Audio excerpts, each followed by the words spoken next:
The Commerce, Justice, Science Appropriations Subcommittee will come to order. Attorney General Sessions, it's my pleasure to welcome you to testify today on your fiscal year 2019 budget request. This committee has always been made it a priority to support the work of the Justice Department. We honor our federal, state, and local law enforcement officers for their tireless and invaluable service to our country, to protect our communities, and we will continue to work together on this committee to do everything we can to ensure that our law enforcement officers across the country and the department have the money and the resources they need to protect this great nation. In the final fiscal year 2018 appropriations bill, this subcommittee provided the department significant increases above your request to be sure that you had the resources that were necessary to conduct the investigations and prosecutions of terrorism, human trafficking, gun crimes, and immigration crimes, and to fight the growing epidemic of opioid abuse.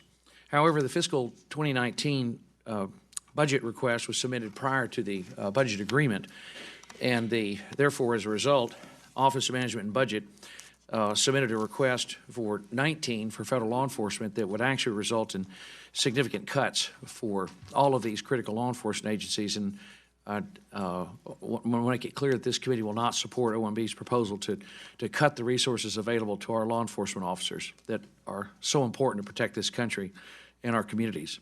Mr. Attorney General, you and I have discussed many times the treatment of sanctuary cities.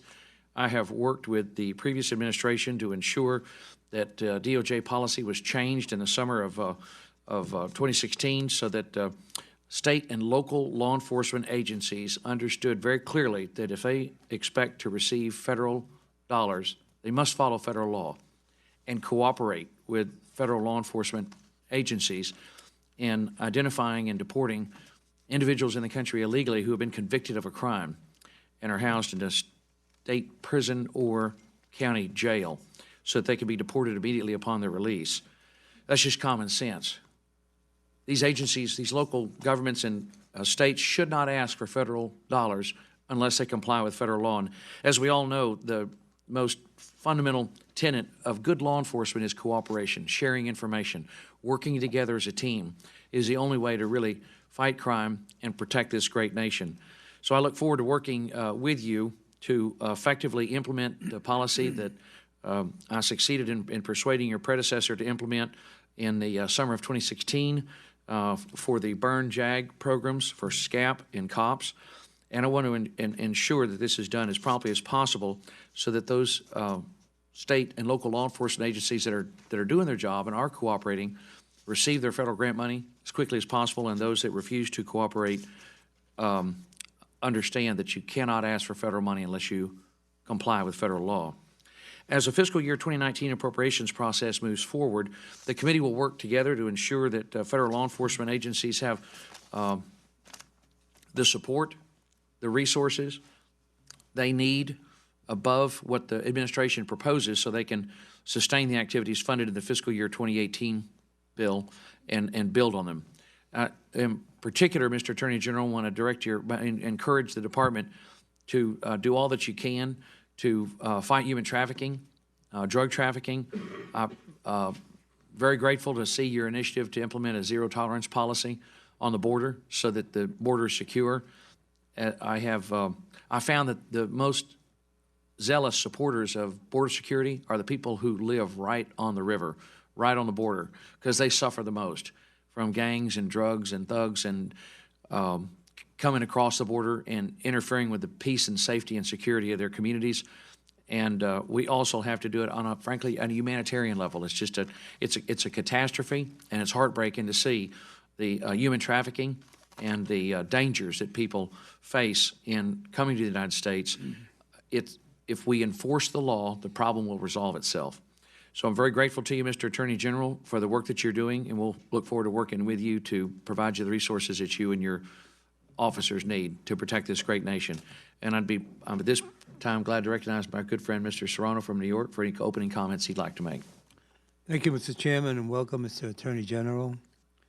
Although you have been in office for 15 months, this is your first time testifying before the subcommittee. Last year, you broke tradition by refusing to appear before us, the first time in decades that an Attorney General declined to appear before this committee. I would note that during the same period, you managed to testify before the authorizing committees, as well as the Senate Intelligence Committee. Suffice it to say, you are operating with a deficit of goodwill on this side as a result. Unfortunately, this treatment has been par for the course in this committee's dealings with the administration. Just recently, the department ignored clear direction from Congress by bringing to an end the legal orientation program and the immigration court help desk programs. As announced yesterday, it appears that your views on this subject have changed, but I remain concerned that such an action was contemplated despite clear instructions from this committee. That announcement was just one in a long line of troubling actions taken by this department and this administration to undermine fairness, due process, and civil rights in this nation. The announcements of the past 16 months are almost too many to comprehend.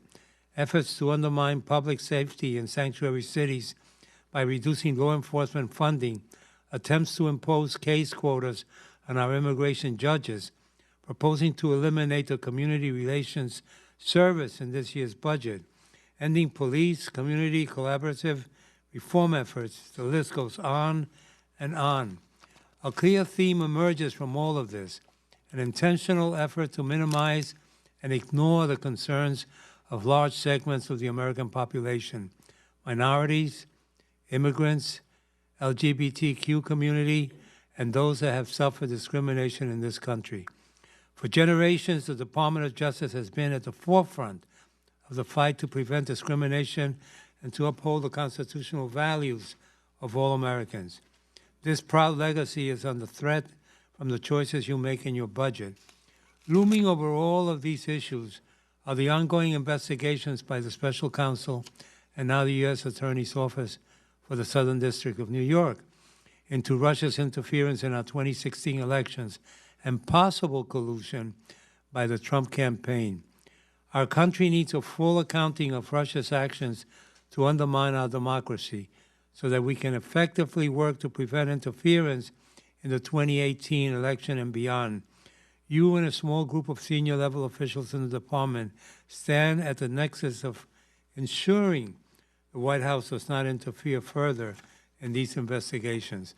I am worried that the President's ongoing attacks on the department, in tandem with the retreat from some of the core missions of the agency, are doing a terrible disservice to the tens of thousands of DOJ employees at Main Justice, the FBI, and the DEA, and the ATF, and elsewhere. These individuals are committed to the hard and selfless work of serving and improving our nation.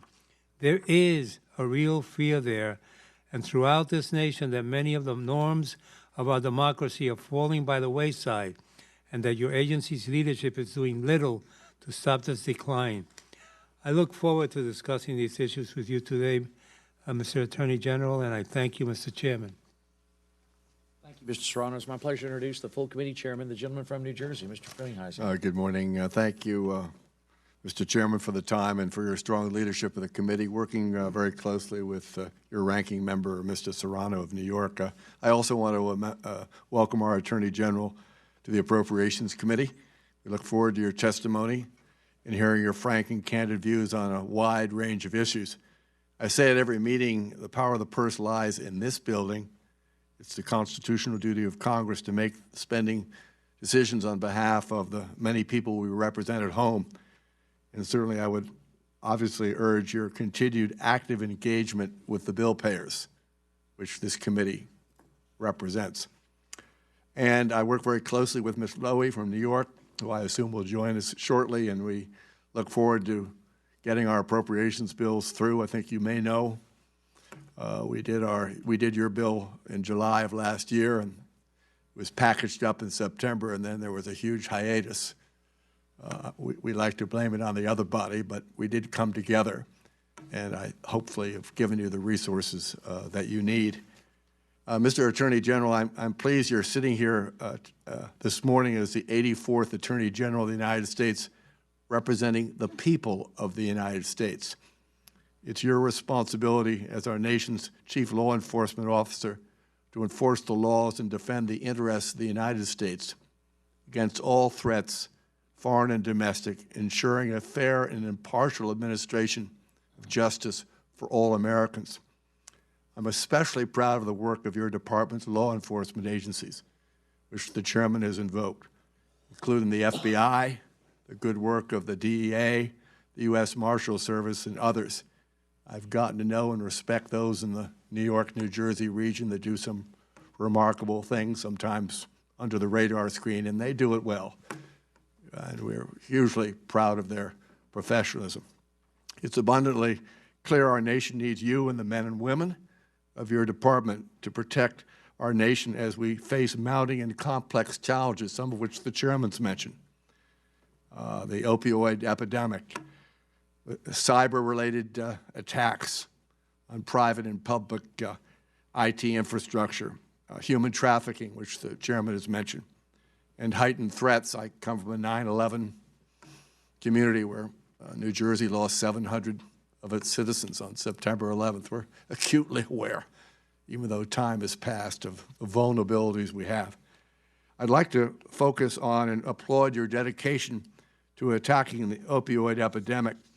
In the fiscal year 2018 spending bill, this committee has made a substantial investment, actually the largest to date. This is not only in your committee, but across a variety of different committees, providing your department, along with many other agencies across the federal government, with increased funding to respond. Further, as you're fighting the deadliest drug epidemic in our recent memory, I share your concerns that our nation will face additional consequences with the growing availability of marijuana.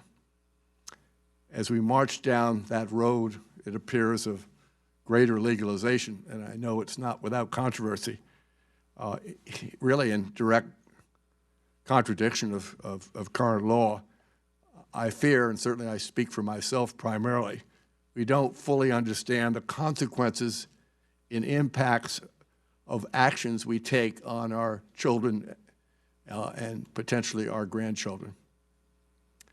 I'm concerned about that very much, sir, as you are. Saying that, Mr. Attorney General, Mr. Chairman, thank you for having this hearing. I want to thank you and your staff for the remarkable work you've been doing to sort of pull this bill together and provide the Department of Justice the resources they need. Now I yield back. Thank you, Mr. Chairman. Mr. Attorney General, we're pleased to have you here today, and your statement will be entered into the record in its entirety if there is no objection, and welcome your summary of your testimony. We look forward to hearing from you, sir. Thank you. Thank you very much, Mr. Chairman, and I appreciate very much the opportunity to be with you. And Chairman Frelinghuysen, I thank you for your support and the support of the committee and the 2018 budget. You are correct. It was a strong affirmation of the efforts we have on opioids and other matters. It's an honor of a lifetime to serve as Attorney General of the United States, to sit here representing the men and women of the Department of Justice. You can be sure I understand the importance of the office I hold and the responsibilities I face, and that I strive every day to be worthy of that challenge. Every single day, the 115 men and 1,000 men and women of the department work to protect national security, defend civil rights, reduce violent crime, stop deadly drug dealers and their organizations, and to strengthen the traditional, important, critical rule of law in our country. I'd like to lay out some priorities that are reflected in our budget request. First, the department has rapidly moved to improve partnerships with our state and local officers. If you want to reduce crime in America, and the President in his first executive order to us said reduce crime in America, you have to work with the 85% of the law officers who are state and local, the people in your communities. That's where the action really is, and we can help them in many ways. And just recently, we were reminded of their sacrifice and all of the sacrifices we ask of our men and women in blue. Officer Crystal Almeida and Rogelio Santander responded to a routine call at a Home Depot in Dallas, but they did not return home. And today we mourn with that family of Santander and Almeida and the men and women of law enforcement who suffer with them. They deserve our support. They're out there every day. They're the key to reducing crime in America. Their morale and affirmation that we give them are critical to the success of their work. So after 2 decades of declining crime in our country, we've done some really good things, and it takes time to alter the dynamics.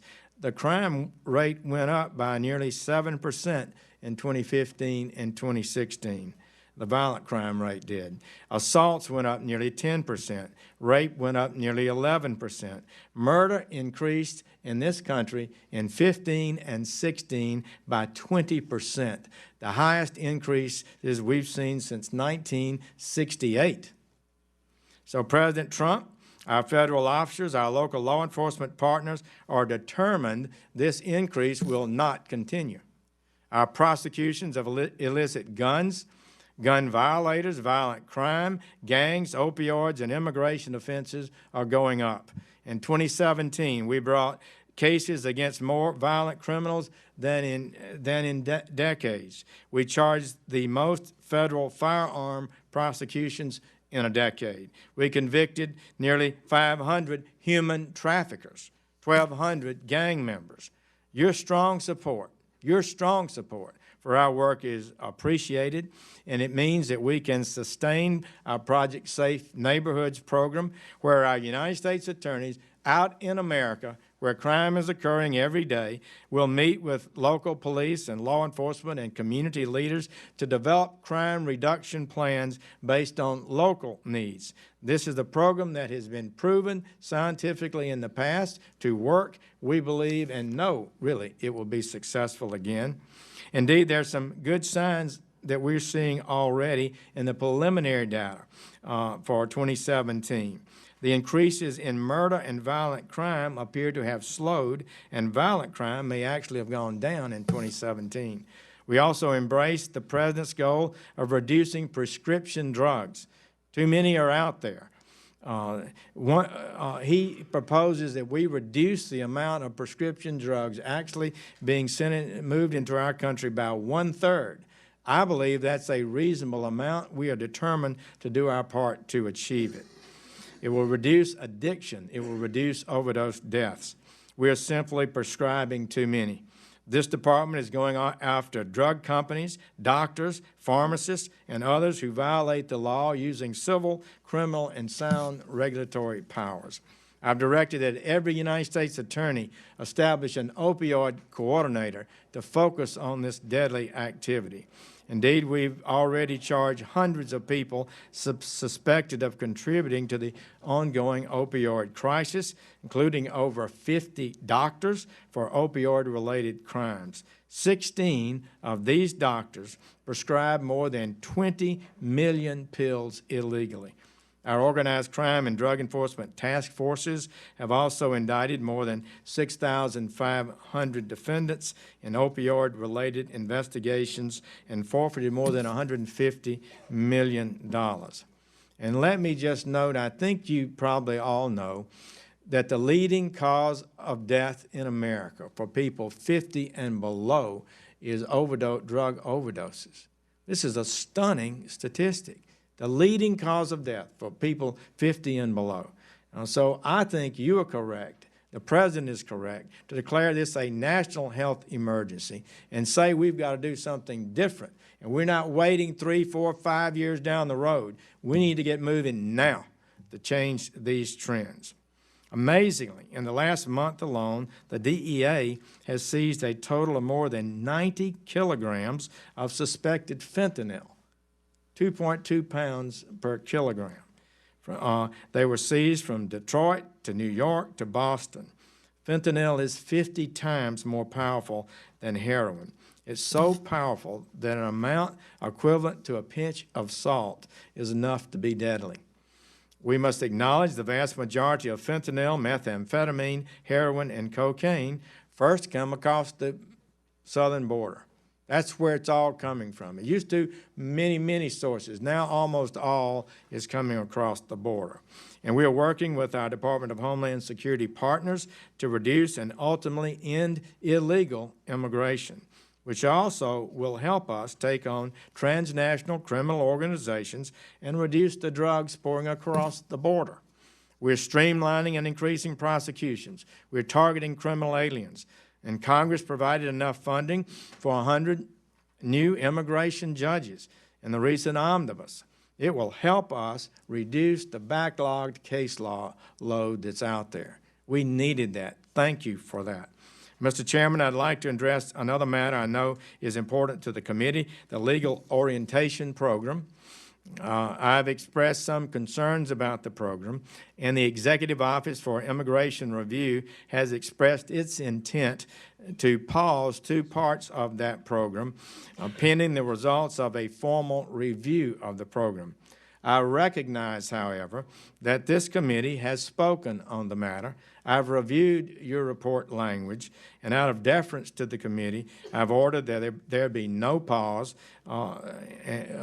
until that review is conducted and completed, and I look forward to evaluating the findings with you and communicating with you about that. Our explicit goal at the Department of Justice, let me be clear, is to reduce violent crime, not to preside over increases, to reduce the surging increase in homicides, to reduce drug overdose deaths, and reduce opioid prescriptions, among other things. I believe these priorities are your priorities. I believe they're the American people's priorities. So finally, let me say with all the strength I can muster that no nation has a finer group of law officers than those who comprise the FBI, the DEA, the ATF, and the United States Marshal Service. They are right now, 24 hours a day, in every corner of America, working courageously and faithfully to protect this nation and our people. And when we face criticism, and it's a free country, we will not be defensive. When questions arise, even if misplaced, we will take necessary action to establish that the concerns are either not true or take strong action against any wrongdoing. This department, above all others, can never get too big for its britches or think itself in any way above the law, as we must apply the law to others. So we know the government always wins when justice is done. Mr. Chairman, I look forward to discussing the matters with you today that are on your mind. Mr. Attorney General, thank you very much for appearing today and for your work to enforce our laws on behalf of the American people. I'm particularly interested in supportive of your work to expand Operation Streamline across the southern border.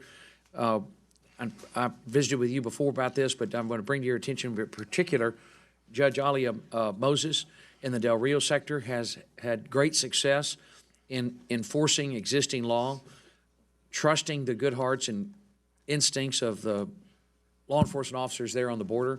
And this is fundamentally, it's a law enforcement issue. By simply enforcing the laws that we have on the books, you can make a dramatic difference in reducing illegal immigration, stopping the flow of drugs and gangs across the southern border. In the Del Rio sector, Judge Moses implemented existing law, called in all the law enforcement officers in that sector, and as a result, the border crossings in the Del Rio sector at the lowest level they've seen since they started keeping statistics. She's also been innovative in creating a system of loading your docket with those that were picked up by the Border Patrol.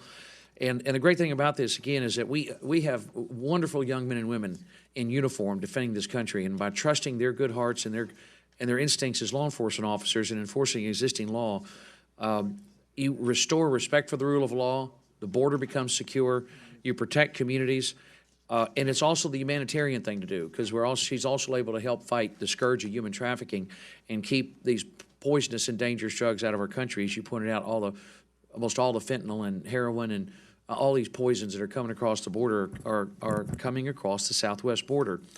On April 6th, Mr. Attorney General, you notified all U.S. attorneys on the southwest border of a zero-tolerance policy that you would begin to implement.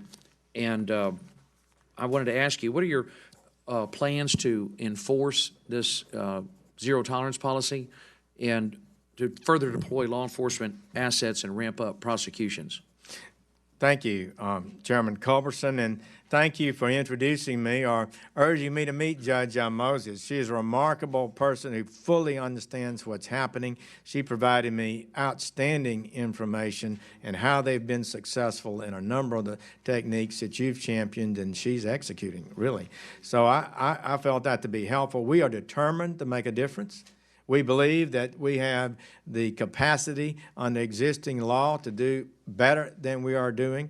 I was recently in Albuquerque and in New Mexico. We talked at length. They are achieving a zero tolerance policy there. Every case brought to them is being prosecuted. No longer are people enter the country illegally, given a pat on the back and a bus ticket and a sack lunch and sent back home. They're prosecuted. Probably the official first offense is a misdemeanor offense. Mm-hmm. They're required to plead guilty. And if they come back, re-enter, they're facing a felony charge. And if they are a coyote or a hauler or transporter or enabler, they'll be charged for that, which is an additional felony. And we're going to continue to send this message. Friends, the most important thing is that we send a message to South and Central America in particular, and the whole world now, because others are coming across the Mexican border, but you will not be successful. Don't come illegally. Apply lawfully to enter America and wait your turn. That's what America's all about. We admit 1.1 million people every year to permanent legal residence with a fast few-year pathway to citizenship. No country is close to that. So we want to achieve this zero tolerance across the border, and we're redirecting resources. I've personally talked with the United States attorneys about it. The president has made it clear to me that's his agenda, which I knew from the beginning, and I share, and we're going to make it happen if there's any way possible. What's one of the most important things that our president and you have initiated is to restore respect for the rule of law. It's fundamental to our prosperity and freedom. It's essential that the rule of law be respected on the southern border, and so we sincerely appreciate that. I in fact, in order to learn more about what was going on the border, I volunteered as a law clerk in Judge Moses's courtroom under an assumed name, so they didn't know who I was for a couple of days. The U.S. attorneys down there, you learn a great deal that way. They had no idea I was coming. I found out, for example, that human traffickers, the judge cannot seize their assets. If you're smuggling humans, she cannot seize their assets. When someone's smuggling drugs, their assets can be seized. I mentioned this to you. We need to change that law so we can hit them in the pocketbook.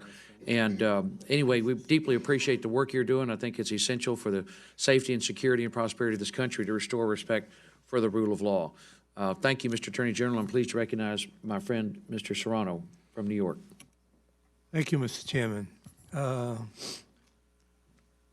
You know that you and I have a very good relationship, but I can't help myself in your comment that we want to restore the rule of law. I just need to remind ourselves that the rule of law has to be in every state, in every territory, in every agency, and inside the White House, not just at the border. If we do it just at the border, then we would do a great disservice to the rule of law. Mr. Attorney General, recently, the department recently notified immigration judges that their job performance will be evaluated based on how quickly they close cases. I'm not aware of any court in the nation that has instituted this model of judicial evaluation, and this decision raises serious due process concerns. Can you name any other court or judges that have been subjected to quotas as a basis for their personal performance evaluations? Mr. Serrano, we had conferences with the judges. They agreed that metrics were appropriate for the Department of Justice to establish. The metrics that we established was 700 cases per year. It does not mean if you don't achieve that, you're fired. There may be good reasons why those caseloads are down, but we've got people doing over 1,000 a year And we've got people doing less than 700 a year, which I think is around the average. So we'd like to see a certain degree of productivity. The taxpayers are not paying for people who don't perform every day. We need high-performing judges. I don't apologize for it. I think this is a reasonable standard or request or a metric for them to achieve. But certainly, if they have, when they're evaluated in their performance, that if they have good reasons for not meeting that goal, we would consider it. Well, I'm certainly not going to change your mind. I just want you to remember what you already know, that on a daily basis, not a daily basis, but every so often we hear of cases where a person spent 20, 30 years in prison for something they didn't do. And so when you begin to pressure people, not you, but the department, to come up with results, to me the word judge, juez in Spanish, has the same meaning. It's a wonderful word that says that you will judge what the outcome shall be. And if that judgment takes a while, then so be it in a democracy. So I get worried about the fact that the department's basically saying you must complete it by a certain time. I'm not running away from the fact that you need productivity, of course. And maybe productivity is more judges in certain cases to handle the caseload. But the idea of do it by a certain time, it's also touching on another subject, but it's also, I may be the only person who thinks gridlock is not a bad thing in Congress. You know why? Because there are countries where the budget is always on time. Somebody says the budget will be on time. When you have two parties, when you have philosophies, when you have a democracy, gridlock means people are trying to figure out what to do. It's the same thing here. Judges are trying to figure out what to do. It's a big caseload. And I just keep that in mind, that some people are worried that we may not do what we're supposed to do. In the issue with the legal orientation program, I'm glad that we seem to have made a change, which will be good for everybody. Has the contractor providing the LOP service provided DOJ with any data on other information on the cost effectiveness of the program? Can you please submit that information for the record? How will your planned cost-benefit analysis differ from what has already been done? This is what I understand about that. We have asked them for various bits of information which has not been provided. They may well have provided the data you've mentioned. If we have it, we'll provide it to you. The program should help make the system work better. It costs $11 or so million a year, and we'd like to make sure it produces the results the taxpayers are paying for. Thank you. On a local level, if I may, Mr. Chairman? I'm over the time? Okay. Thank you, On Mr. to Ron. the We'll next come back. person. We'll Thank come you. back. Chairman Rogers is chairing the a committee hearing next door, so it's my Well, pleasure you to should have told me recognize- Chairman Rogers was here. I would have stopped 10 minutes ago. Pleased to recognize gentleman from Kentucky. Mr. Chairman, thank you very much for the privilege. My subcommittee's meeting next door with testimony, but I wanted to come here briefly at least and salute the Attorney General for his position on the drug problem. Mr. Attorney General, you could not do a better job, in my opinion, than elevate this issue in the minds of the public and law enforcement especially, because the opioid epidemic, as CDC calls it, it's a calamity, as you have said. We're losing more people to opioid deaths than car wrecks and gun violence combined. And yet, it seems the country just doesn't grasp this or want to admit to it. That's part of the problem, is it's in the past there's been a stigma attached to addiction. We now know it's a disease and has to be treated thus so. But the law enforcement end of the problem is a huge piece of the puzzle. My district, East Kentucky, was ground zero for the OxyContin explosion 15 years ago. I suddenly found myself going to emergency rooms and seeing kids dying of overdoses. And it just blossomed, unfortunately, there. I started a group called Unite, Unlawful Narcotics Investigations, Treatment, Education, holistic, three-pronged attack on the problem, and it works. Drug courts, law enforcement officials, treatment centers, addiction control centers, and so on. That holistic approach is what you're doing here on a major scale, and it's the exact right way to go. It's been proven. And the Congress, as you know, passed the CARA Act as well as the CURES Act, both of which provide huge grant opportunities for local communities to do things like Unite in their area, where citizens grab hold of the problem and seek an answer. But an essential part of it, of course, is law enforcement. It's not the only piece, but it's very, very important. We're making progress on prescription pills. The Unite organization I mentioned now puts on an annual national summit in Atlanta. We had 3,300 people there a month ago. CDC, NIH, FDA, DEA, drug czar, prosecutors, treatment people, all aspects of the problem in one big 4-day meeting, the 7th in a row annual summit. And the enthusiasm there for what you are doing on the drug problem was palpable. So I'm here to tell you that from all aspects of the problem, whether it be treatment, prosecution, or research and whatever, the three-pronged effort that you are, the government is spearheading, is the right way to go. Cutting off the supply of illicit drugs, reducing demand here at home, and then treatment for those who are addicted. That's the proven way, and you're onto it, and you're elevating the issue publicly, and that's all important.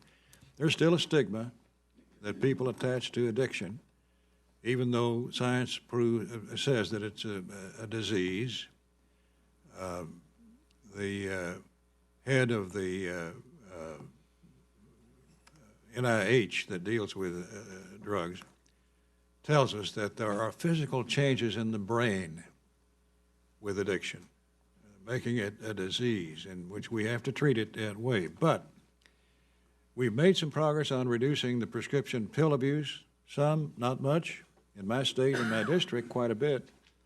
But it's being replaced by heroin, which is cheaper, in many cases easier to attain now that we're cracking down on pills. But the real problem, Mr. Attorney General, as you know, with heroin and now fentanyl, an elephant sedative from China by way of Mexico, as you say, one speck of salt-sized piece of fentanyl is fatal. And the heroin users now are realizing that the heroin they're perhaps using is laced with fentanyl. So the user don't know the dosage and die. And the fentanyl problem with heroin is the new fatal twist. What can you tell us about trying to stop the flow of fentanyl from China through Mexico, through the drug cartels in Mexico, into the distribution system in the U.S.? What can you tell us about that? And are we making any progress on fentanyl prevention? Mr. Chairman, I think you've summed that up very well. That is basically the situation we're facing today in America and around the world. China is the main source of fentanyl. The president has raised it with the Chinese leaders personally. Deputy Attorney General Rod Rosenstein has been to China and talked with them. DEA and FBI have presence there, and I have raised it with 2 different Chinese delegations to the United States, and they have made promises. They've actually taken some steps. It has not, I don't think, yet impacted us successfully, but we are urging them, and I think we have a right to expect them to be cooperative in a matter of this importance to the people of the United States. It does come through Mexico. I understand we could have soon a situation in which labs can be built in Mexico. It's no harder, I'm told, than building a meth lab, which are all over Mexico. So we could have fentanyl done there. In Boston, I understand that you have inert substances and basically pure fentanyl. Even heroin is not being mixed with heroin now. And it does remain a deadly disease. We're cracking down. The FBI has doubled its team. They figured out a way to hammer these dark websites where people order it through the mail. I'm more confident now that we can make progress in that area than I was a few months ago. We've had some real success, but it's going to be a continuing problem. So I believe you are correct. There are three prongs of this effort. You've got to prevent. People need not to start. This is a powerful addiction. Any thought that you can get addicted and just walk away from it easily is just totally false. We need people not start these drugs. Good prevention can help us do that. Then we've got our role is primarily enforcement and Congress under your leadership and Mr. Chairman, on the President's leadership. This is the biggest expenditure we've probably ever had to deal with treatment and prevention. So, in the $6 billion that Congress has set aside for the project. So I think our goal should be clear. I think our goal is reduce this problem, not just preside over a continuing problem, but to go at it hard. And based on my experience as a prosecutor and on the Judiciary Committee, I think we can do it. Mr. Chairman, I thank you very much for being so nice to me to allow me to do this. Thank you. And I think, Mr. Attorney General, when the history books are written, this fight that you're leading will be the most important part of your career. And I thank you for what you're doing. Thank you, sir. Thank you, Chairman Rogers. I'm pleased to recognize the ranking member of the full committee, the gentlelady from New York, Ms. Lowy. Thank you, and I want to thank Chairman Culberson and the Ranking Member Serrano for holding this hearing. Attorney General Sessions, thank you for joining us. There are multiple hearings this morning, as you probably know, so I'm really sorry that I missed your testimony, but thank you for being here today. Attorney General Sessions, you recused yourself from the Russia investigation led by Special Counsel Mueller. However, it is my understanding that this week you decided not to recuse yourself from the investigation into President Trump's personal lawyer, Michael Cohen. The investigation into Mr. Cohen was opened in part on a referral from Mueller's team. In fact, Deputy Attorney General Rosenstein approved an FBI raid of Mr. Cohen's home, office, and hotel room. We know that President Trump had a very strong reaction to the raids, denouncing them, quote, as an attack on what we all stand for. He also took that opportunity to reiterate what a terrible mistake it was for you to recuse yourself from the Russian investigation. I'm a little puzzled. Why have you decided not to recuse yourself from the Cohen investigation when it appears to be so closely linked, if not rooted in, the Russian investigation? Presumably you read that in the media somewhere. Media are often... Not Fox 5. It's often inaccurate, and much of what I see in the print is inaccurate. Let me just say this quite clearly to you. I will honor the commitment I made to recuse myself from matters that I should recuse myself from, and I intend to do that faithfully. I've made that commitment, and I have done so. I have not violated any commitment in that regard. I'm not able to comment about any ongoing investigation or investigations, certainly that are within the ambit of the special counsel. Well, I appreciate your response, and I will assume that the news reports are not true, and you have not recused yourself from this investigation, and you have not decided that you will not recuse yourself from the investigation into President Trump's personal lawyer, but I will just I'm just not assume that- able to discuss any of the details because the policy of the department, I think, is correct that when you start talking about matters of detail, then you're talking about investigations, and our policy is not to discuss investigations until it's appropriate. Well, I'll read the paper more carefully, and I hope I can get some additional information, because I think this is very important, and important for our democracy, important for you, important for the agency. And if I am mistaken and the news reports were mistaken, I will accept that response. Can I say one thing to the whole committee? One of the things that I felt we should do is to reestablish discipline in the department. I feel like the Attorney General has to set the example. When I was prosecuting cases, corruption cases, a number of them, quite a number of them in Alabama, I was attacked every day, or somebody on my staff was, and we just adhered to the view you don't respond every day, even if they're false. The more you get into this, the deeper you get embroiled in it, and the harder it is to conduct an objective and fair investigation. If charges are brought, you take your case to the jury. So I just would say we're not going to be in the business of responding to every allegation in the media that may not be accurate. I think that's a mistake, and it's contrary to our traditions and policies. Well, I thank your response, and I'll check the media. And in fact, then I am assuming that the information is wrong concerning your recusing yourself from one part, but not recusing yourself from the investigation into President Trump's personal lawyer. I'll go on. You'll have to choose to decide and believe what you decide. I'm just telling you, I know what the recusal means, and I'm complying with it as I promised to do.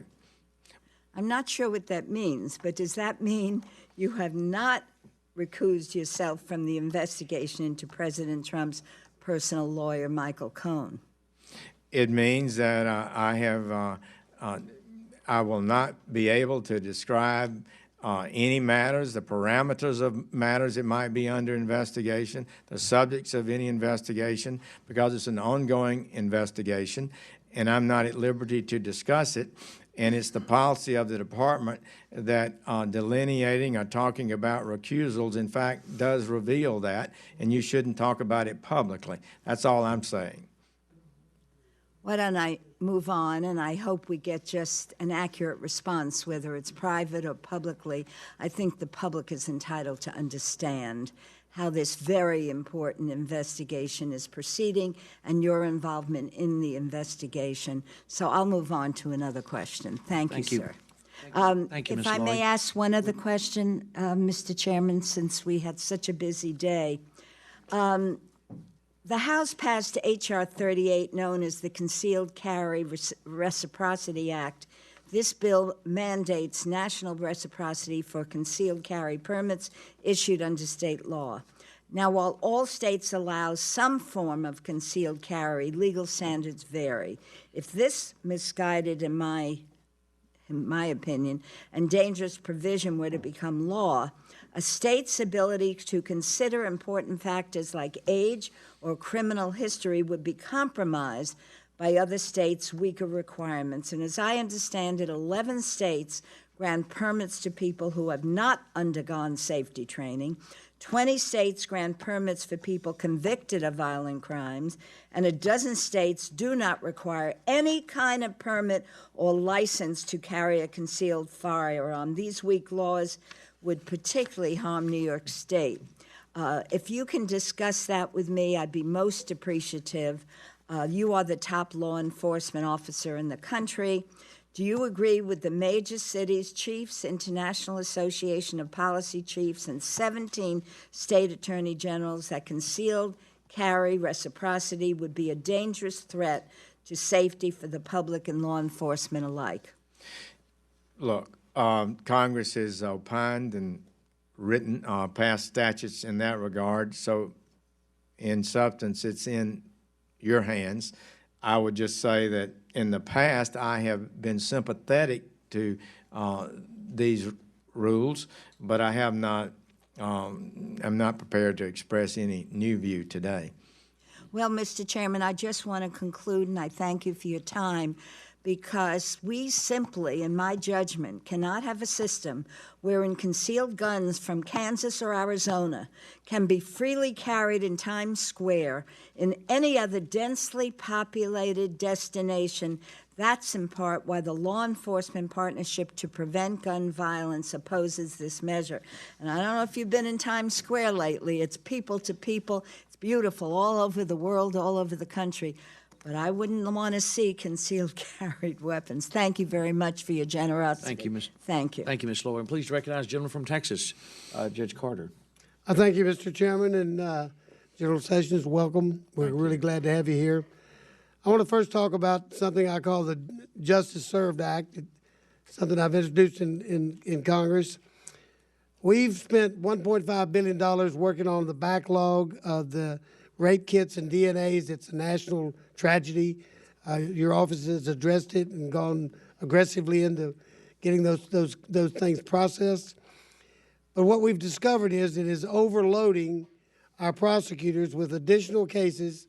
Some of those are old cold case files going back a long time, and they need more resources. So I'm basically raising the issue that we need to get more resources for the local prosecutors once these rape kits are processed and in our hands. I want to ask if you are satisfied that they're getting enough resources, and do you think these Debbie Smith grants and the sexual assault kit initiatives and DOJ are doing enough to reduce the DNA evidence backlog across the country, and are our prosecutors going to have the resources they need to add that to their currently overwhelmed docket? It is a challenge. When crime rises, then everything is stressed. It's much better to be on the virtuous cycle of a declining crime rate. I think it's really important for us to understand that. So then when crime rate rises, homicides rise 20%, and you have the same number of prosecutors, same number of forensic scientists, then you got a problem. Judge Carter, thank you. You and I have talked about this and some other matters that I believe are notable. I have been one that favors assistance to forensic sciences from the federal government. Often in our entire state criminal justice system, the bottleneck is waiting on scientific reports for the prosecutor. The case can't go forward until you get the report. And for a smaller amount of money, you may get bigger bang for your buck by fixing that bottleneck. So I definitely appreciate your leadership on it and look forward to working with it. We just saw the arrest, yesterday of the California 40-year-old case solved by DNA. Right. It's a great example. Yeah. Another question, we've discovered at Fort Hood that there's a loophole in our law. Juvenile sexual assault claims are coming up on Fort Hood, and yet the federal government does not have juvenile law, does not have a juvenile law section in their code. The military code of justice does not address civilians on posts. So, and we've done some research and discovered this is a clear issue all over at every base and post, military post, and therefore the consequences are something as serious as aggravated sexual assault. There are no consequences. I'm one who believes that there's a real deterrent factor in having consequences for bad behavior and illegal behavior. This is a loophole. We came up with a solution back in 2015 when I found out about it. I made a deal with our local prosecutors.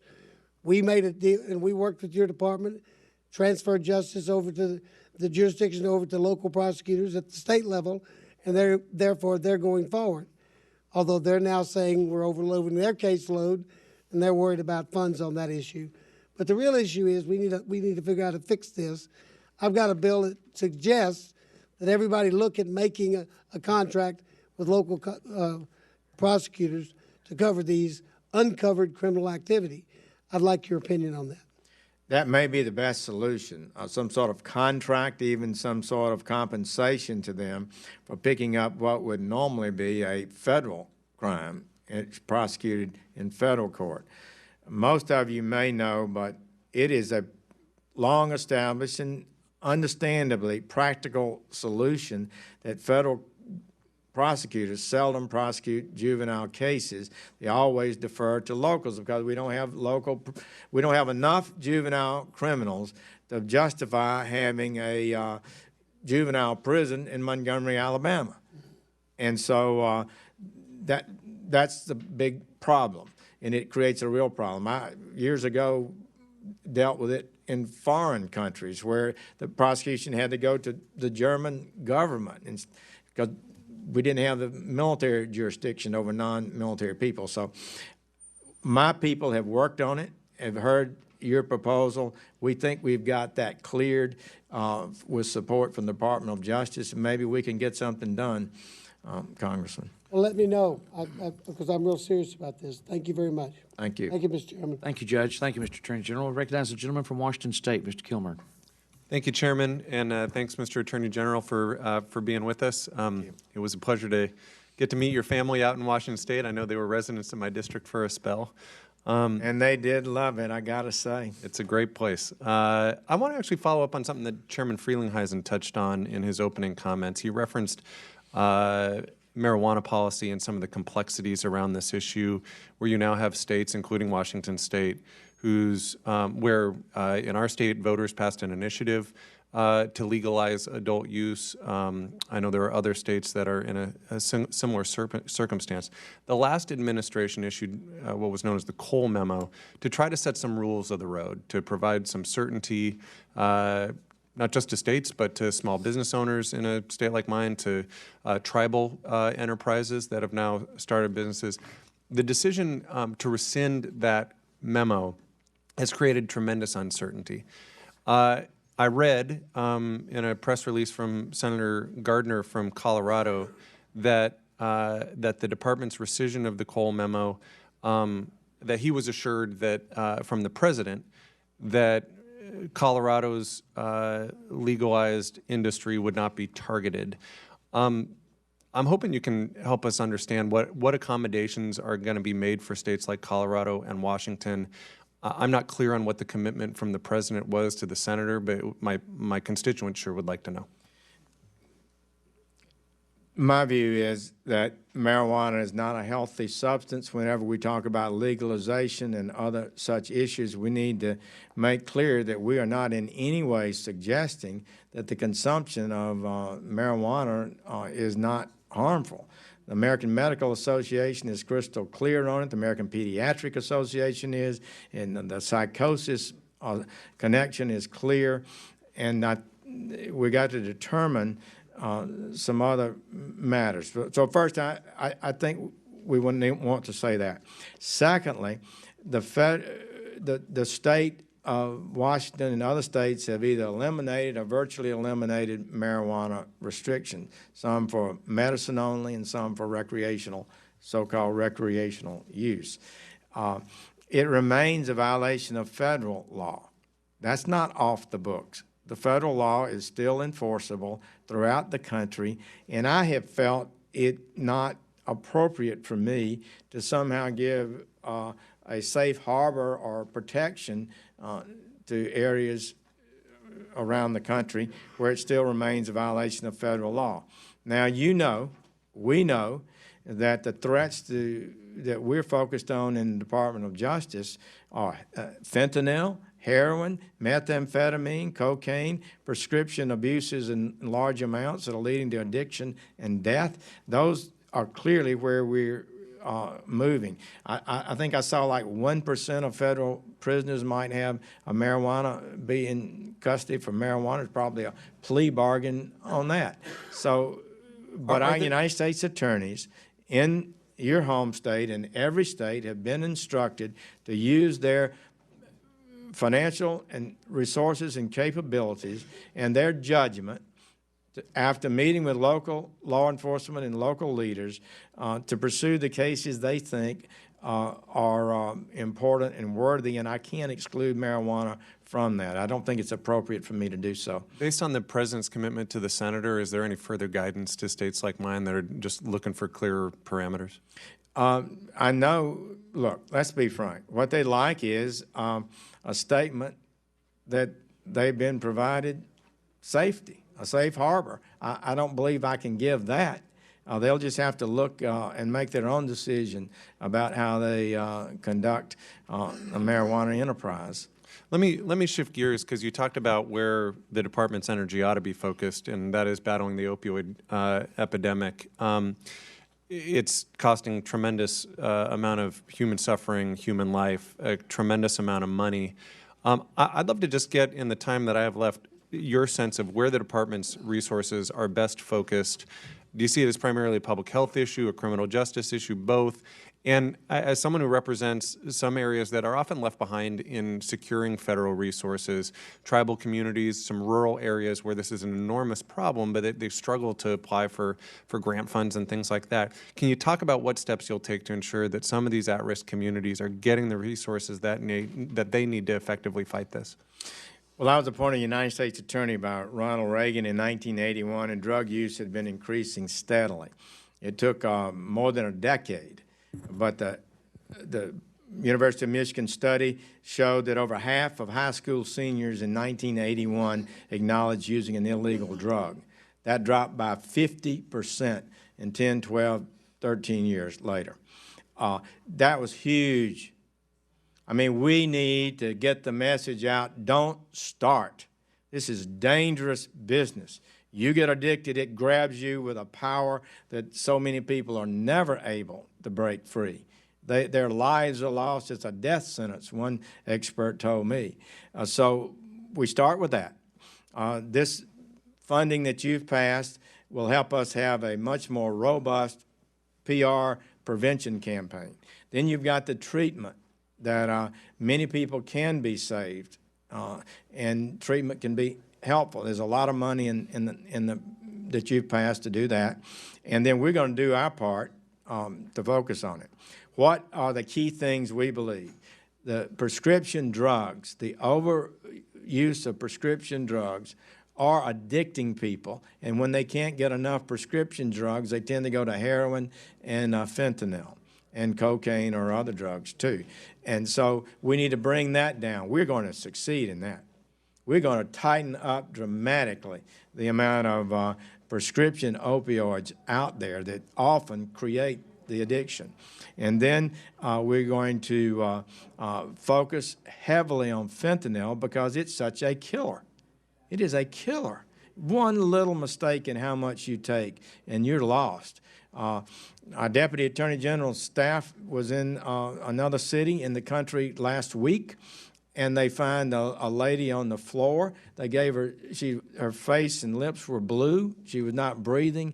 They were able to save her, and Narcan injection came quickly, and they saved that lady. People are dying all over the country from fentanyl overdoses. So that's part of what we're doing. We've got to tighten up at the border. We've got to continue to press the Chinese and focus on precursor chemicals and the Chinese production system. They need to do more. We have every right to ask them to tighten up on what they're doing. So there are a lot of things we can do on the opioid front, but the biggest and best thing, if we can convince more people to not start, Thank you. that would be the winner. Thanks. Thank you, Mr. Attorney General. Gentleman from Alabama, Mr. Adderholt. Thank you, Mr. Chairman. Thank you, Attorney General, for being here. Welcome to the subcommittee, and Congressman Roby and I are happy to have a fellow Alabamian before us, especially as Attorney General. So glad you're here today. Let me focus a little bit on MS-13. You have taken a strong and decisive action against MS-13, and certainly that has been the right decision to do. But your designation last fall as a target for the DOJ's Organized Crime and Drug Enforcement Task Force has added an important component of how the criminal elements of MS-13 can be prosecuted and dismantled. What are your thoughts on deportation versus long-term prison sentences in the United States for these and other criminals who are not U.S. citizens? We deport them, but our unsecured borders, as you know, we seem to have a revolving door of the criminals coming in and out of our country, and so just like to hear your thoughts on that. Thank you, Congressman Adderholt, and I appreciate the opportunity over the years to work with you in Congress on so many issues, and you know my admiration for you is so high. We've added about $147 million to the MS-13 and Violent Gang Initiative. We believe that this gang is a finite number, that it can be attacked and reduced. In fact, it was reduced a number of years ago, and somehow we took the pressure off and they've come back. President Trump cares about it deeply. There was this brutal murder of two 16-year-old girls in New York, and so we all probably know about that incident. And so it's a priority of ours. It is a top priority. We intend to dismantle this gang. And we've got prosecutions all over the country. They're not in every district, but many. So we believe that focusing on MS-13, dismantling and prosecuting them vigorously. Many of them have been involved in murders, multiple murders. The murders are approved by the highest officials in the group. They're the most violent gang in America, I think, by far. And it's incompatible with peace and safety and justice. Their philosophy involves murder and rape as an open statement of what they believe they're entitled to do. And it's an affront and a direct challenge to the rule of law, and we tend to meet our responsibility to defeat that challenge. So you feel like probably long-term prison sentences would be probably... Yes. On the specific question, that's a good question. What we found is that people can re-enter the country, and if someone murders an American,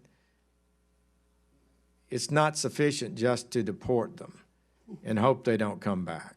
They've got to serve substantial prison sentences. We'd like to think maybe we wouldn't have to do that, but we do. So it's a combination. Then when they serve their sentence, they'll be deported. Can you expand on your testimony with the establishment of these co-located strike forces within the Organized Crime and Drug Enforcement Task Force?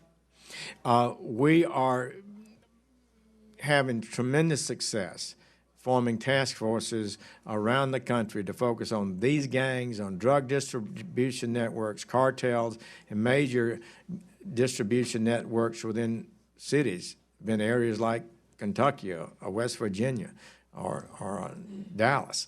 And so we're focusing on that, and New York has proven, in my opinion, that if you smartly target the main criminals, the alpha criminals, they explained to me, and you do that over a period of years, and you take out these gang leaders and promoters and the people who seduce others to join the gangs and join these illegal enterprises, you can make your city safer. And they have a remarkably low, compared to other major cities, murder rate, for example.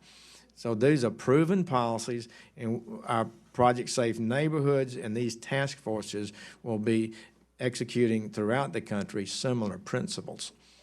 Quickly, let me just, you mentioned in your written testimony about there were 6 heroin enforcement teams that were created in 2017, and that the administration requests funding for 8 more in this fiscal year. Offhand, where would the 6 existing teams be located, or where are they located, and where do you anticipate the 8 new teams being located? We are working hard to be rigorous about applying our resources to the most serious spots. For example, there are spots in the Northeast, Ohio, Kentucky, West Virginia, even Alabama has a high prescription abuse rate.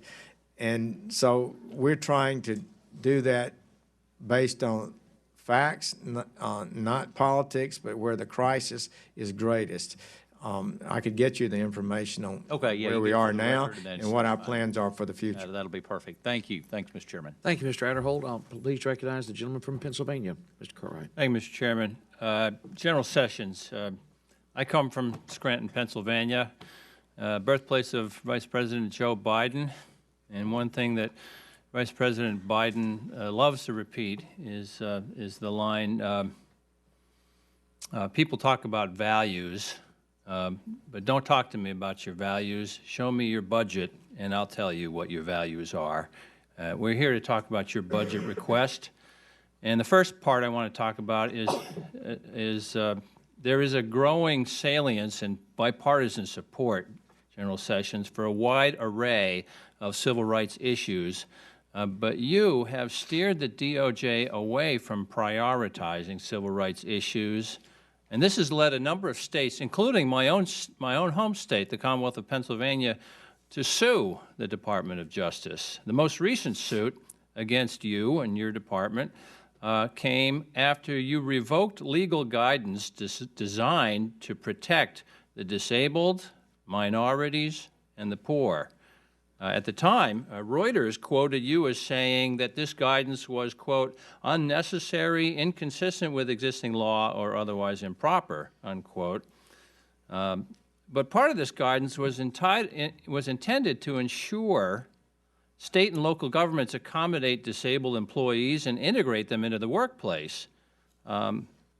In fact, I note your budget proposal makes no mention whatever of fighting discrimination against people with disabilities. As a matter of fact, your proposed budget request would eliminate 27 positions, including 11 attorneys from the Civil Rights Division, and by incorporating the Community Relations Service into the Civil Rights Division with no additional funding, you are exacerbating the burden placed on the Civil Rights Division. You're doing all of this at a time when the FBI has reported a rise in hate crime in this country, incidents in each of its past 3 annual reports. So I didn't want to let this day go by without commenting that I'm troubled by that, but I want to move quickly to the Bureau of Prisons. Sessions, it's about augmentation. As you know, augmentation is the Bureau of Prisons' practice of using administrative staff like nurses, plumbers, teachers, accountants, social workers, cooks as correctional officers when understaffed. In fact, Senator Manchin asked you about BOP augmentation in the Senate hearing you attended yesterday. And you said you think everybody who participates in augmentation is also trained in incarceration management, and that eliminating augmentation completely would be highly expensive. Well, this is why it's important to me, General Sessions. I'm from northeastern Pennsylvania. A few years ago, we had a fellow named Eric Williams, and he was a correctional officer in the USP in Canaan in Wayne County, Pennsylvania. He was stabbed over 200 times by a violent inmate in an attack that took over 10 minutes. A friend of mine was the coroner's medical examiner, and he talked to me about it on the phone. And he said as part of his investigation into the cause of death, he had to watch the video from that.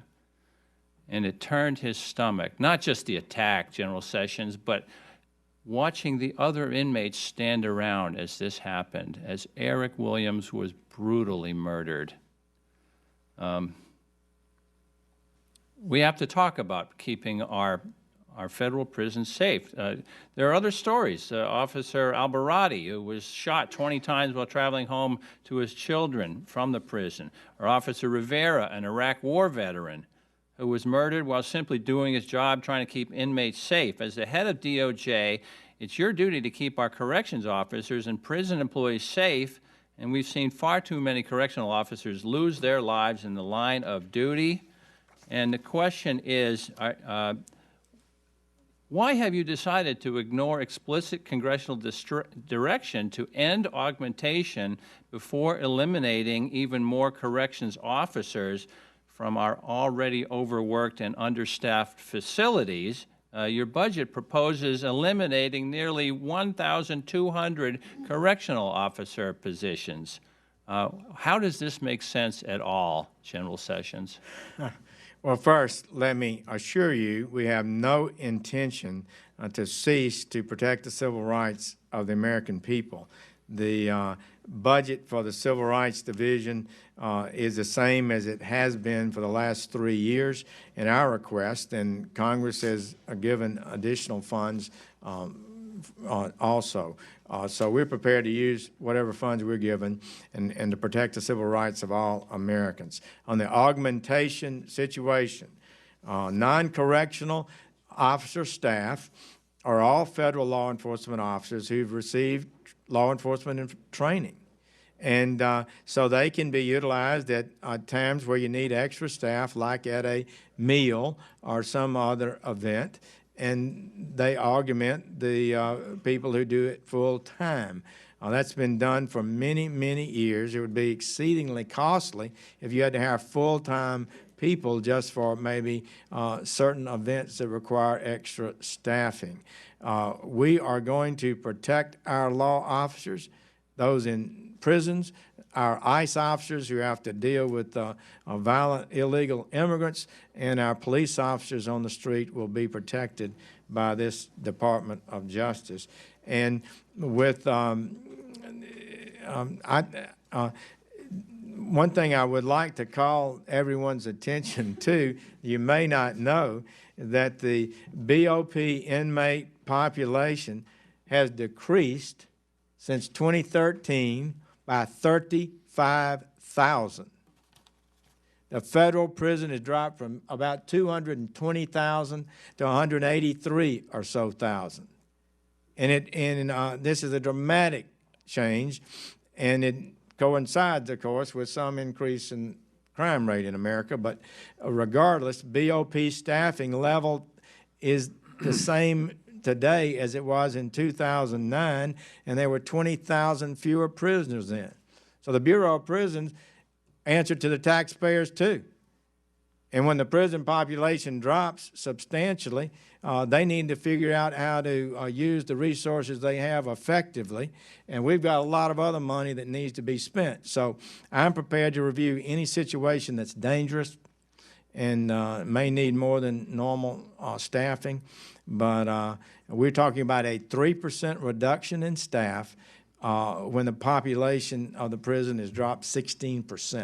Mr. Chairman, I would note that when you focus on high-security prisons, over 50% of them are still dangerously overpopulated, and I yield back. Thank you, Mr. Cartwright. Please recognize the gentleman from Mississippi, Palazzo. Thank you, Mr. Chairman. Mr. Attorney General, thank you for being here today.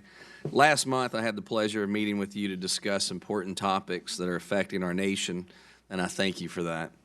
Of those many issues, you mentioned how the Department of Justice is working to reduce gun and gang crime within America with Project Safe Neighborhoods. After seeing how weak the previous administration was on crime, I'm happy to see this administration make steps to toughen up on criminal and gang activity. When I speak with local police chiefs and sheriffs in South Mississippi, they all agree. We need to organize and deploy programs that fund street-level outreach, education, and employment opportunities to combat gun and gang violence. To that point, could you please tell me, what is your request for the Project Safe Neighborhoods program, and how will it help to address the ongoing violence in neighborhoods throughout our country? Well, thank you. It's $140 million. It will be money not going to the federal government, but be going to your local law officers in the form of a grant. And the goal of it would be to help our local grant recipients create task forces and partnerships to be more effective in their neighborhood. We've got professors who've reviewed the program in its previous existence and have established, to my clear conviction, that it worked, and we're going to make it even better now. And the key to success in making our communities safer is this seamless partnership between the federal resources. We are not bound by county and city jurisdictions or state lines. Even sometimes we can go internationally, which the local police aren't able to do. So we have an opportunity to have partnerships in a good way. DEA, after you've given us 2018 additional money, we met with Rob Patterson, the acting director, and he's already added 400 task force positions where we subsidize local law officers to participate in a task force to deal with that local community's problem. So we want to help South Mississippi deal with its problem, and it might be quite different than a problem somewhere else in America, and we'll help them deal with their problem. Well, thank you for that, and I think the Project Safe Neighborhoods is a great program. And real quickly, I know you mentioned that the majority of the drugs entering our country is coming through our southern border, but it's the drugs aren't just being manufactured in Mexico, but it's coming from South and Central America. And we have national security cutters out there every day. I think at last count, the Coast Guard was responsible through the NSCs for taking off more than half of the cocaine seizures throughout our U.S. government. Do you have any thoughts or ideas? I mean, I know we need to surge to the border using every resource we have, National Guard, CBP, other agencies, federal agencies collaborating. But how do we stop those drugs from making their way into Mexico, perhaps from a naval perspective? Thank you. I know you've raised that with us before, and you're aware of some of the situations that are important. We believe the Coast Guard and perhaps the Navy too the Navy also can play a big role in this. We know that a large amount of drugs is leaving from Colombia and south of Colombia, and it's brought by boat. Often, mostly, some comes directly to the United States, but mostly it's unloaded in Mexico and taken across our border unlawfully. And so we have an opportunity to really make a breakthrough, in my opinion, in focusing on that opportunity. And the main limitation of our ability to be successful in making even more big seizures is simply the number of boats and helicopters in the region. So they're coming up through the Caribbean, some from Colombia and Venezuela, and some is probably more coming up the Pacific side. And so it's very much an opportunity, as you and I discussed, to make a breakthrough. Well, thank you for that as well. And sadly, we know we have visibility on a lot of the smuggling of drugs, but we don't have the resources to capture and take all of it off the water. And with more resources, we could do that. And once again, making our neighborhoods safer here in America. Thank you. Thank Mr. you. Attorney General. Thank you, Mr. Palazzo. We recognize the gentlelady from New York, Ms. Bing. Thank you, Mr. Chairman. Mr. Attorney General, I wanted to ask about the Office of Access to Justice. It's played a vital role in proactively addressing barriers to justice and improving the criminal justice system, particularly for vulnerable communities. As a U.S. Senator, you supported resources for public defense. Do you still plan to close down this office? And if so, what's your plan to continue proactively addressing barriers to counsel for vulnerable populations, such as veterans and low-income individuals? Thank you. We are doing everything we can to make the department more productive and effective. That was a fairly new office, small office, that we believed is better operates under the Office for Legal Policy. That's basically what it focused on, and we think it would be better operated out of there. So we're committed to being creative and helping us deal with legal challenges that the nation faces, but traditionally, that's been the center of it in the Department of Justice, and this was a small standalone office that I think is better in the Office of Legal Policy. And that new office will continue to try to bridge the relationship between many of the organizations and the communities that we serve with the DOJ? Well, we certainly, one of the goals of that office, as I understand it, was to strengthen access to legal services, and that'll certainly be one of the OLP's goals. Thank you. My other question you mentioned briefly was the Community Relations Service, or CRS, was created by the Civil Rights Act of 1964, and over the past 50-plus years, it's been instrumental in addressing tensions associated with allegations of discrimination in communities across the country. CRS also helps communities develop the capacity to more effectively prevent and respond to violent hate crimes. I've had the privilege of having representatives from the Northeast Regional Office come to our district to talk to various communities who have been common targets of hate crimes, and they've provided government resources to victims and to even students who were dealing with discrimination and bullying at school. In your budget proposal and in your testimony, you call for eliminating CRS and moving it to the DOJ Civil Rights Division, but have provided no specifics as to how this will be accomplished. How will you reconcile combining the functions of CRS with the Civil Rights Division when statute prohibits the CRS from participating in investigative or prosecutorial functions? We believe that moving that responsibility to the Civil Rights Division is the right step. We now have some 8, I believe, offices around the country, 10, with 2 to 3 or maybe even 1 CRS employee. There are only 39 CRS employees in the program.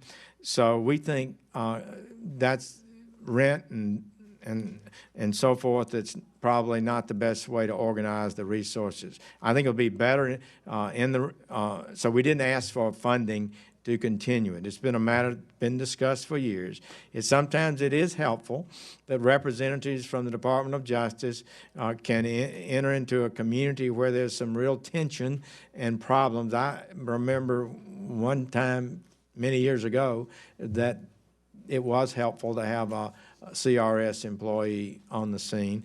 But I think we have within each of our 94 U.S. attorneys' offices, civil rights trained attorneys now that work with the Civil Rights Division out of Main Justice, and we think this activity can be better supported in that way. Just concerned because the precise function of the Civil Rights Division is investigative and prosecutorial functions. Statute prohibits CRS from participating in those functions. So just want to make sure a lot of these needs are still being met, including the community work that had been done in the past. Thank you. I think that's good advice. We need to make sure that we do have people that can help calm waters in certain communities around the country. Thank you, Ms. Bing. Thank you. Back. Chair recognizes the gentleman from West Virginia, Mr. Jenkins. Thank you, Mr. Chairman. Mr. Attorney General, welcome. It's an honor to have you here, and thank you for the good work you do. One of the things I've learned in my short time here in Washington is a lot of people say one thing, but they do another, or they don't follow up on what they promise. And if there's one thing I have seen from you and from President Trump, is you do what you say. And you've referenced several times recent raids. And one of those raids was in my hometown, a town I grew up in, a town that because of Mike Stewart and Michael Bayless and some great folks, whether it be U.S. Attorney, the Marshal's Office, and others, working in a coordinated fashion, just as you suggested, we rounded up over 40 drug dealers, drug kingpins.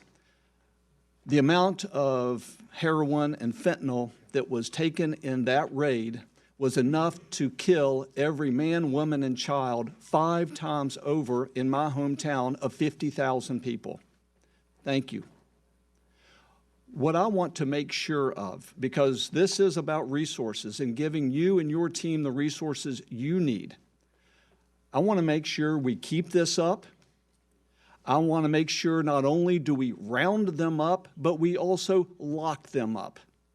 And there is a real concern, and I know it's in the hands of the courts, but I want to make sure that your prosecutors, your law enforcement officials have the resources to make sure that we put these people behind bars. Because I will tell you, there is a real concern from the public that the criminals get out faster than the reports are filed.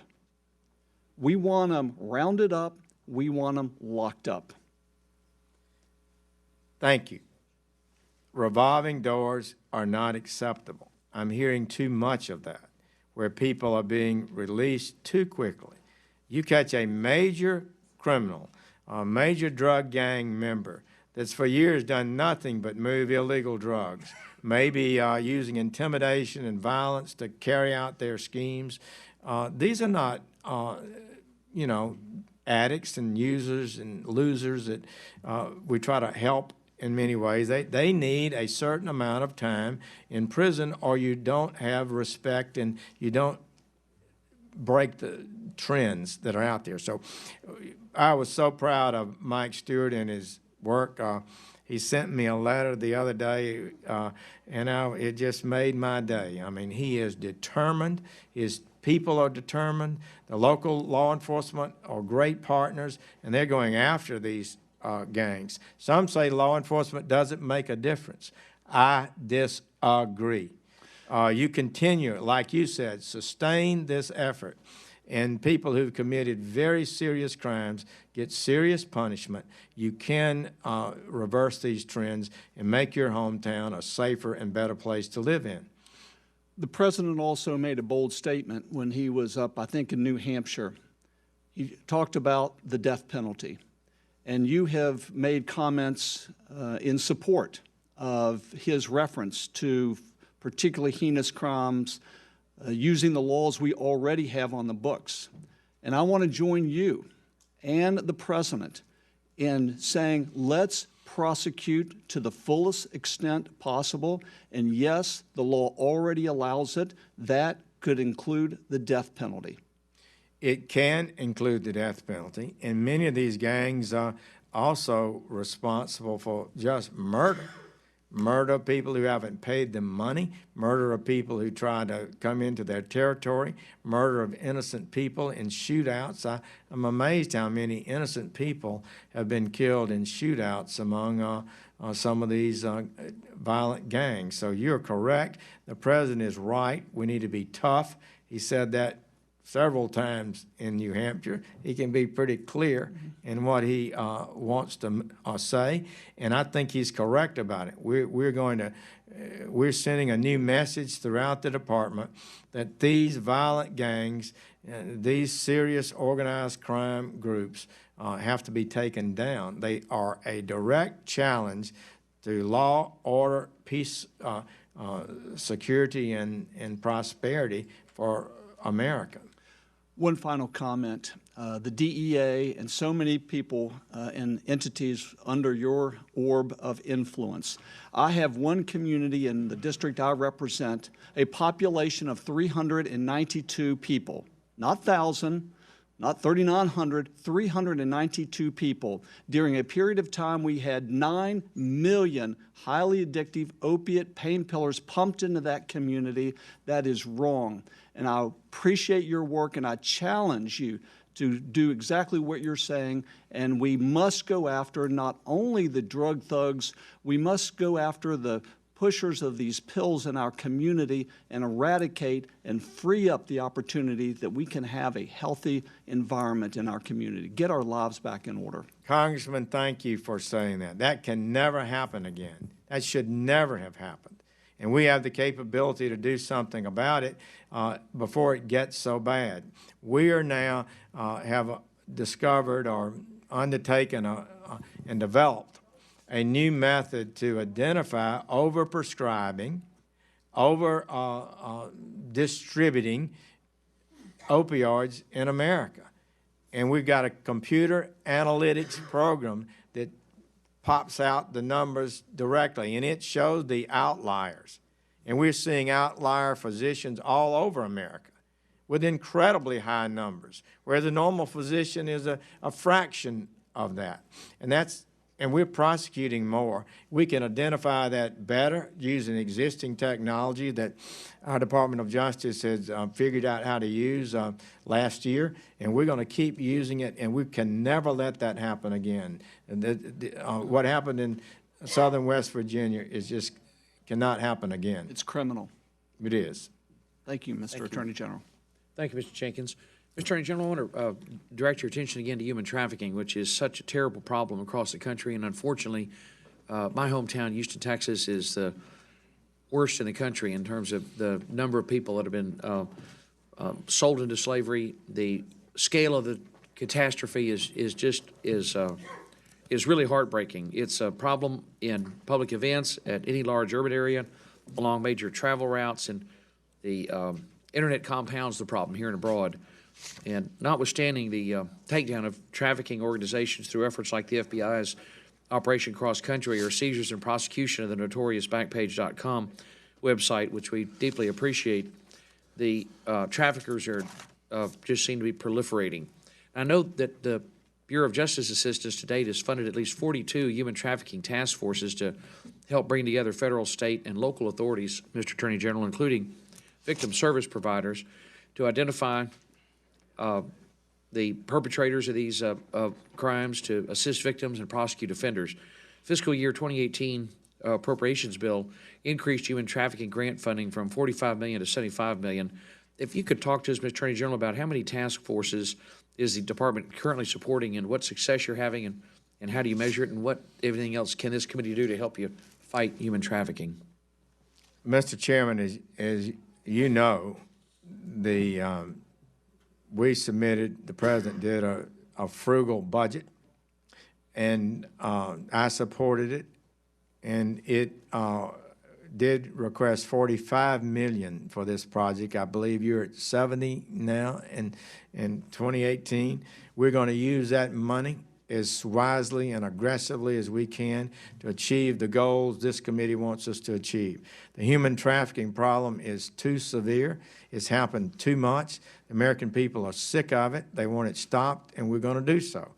Thank you for mentioning the Backpage thing. This was really an open, visible, illegal enterprise in many ways.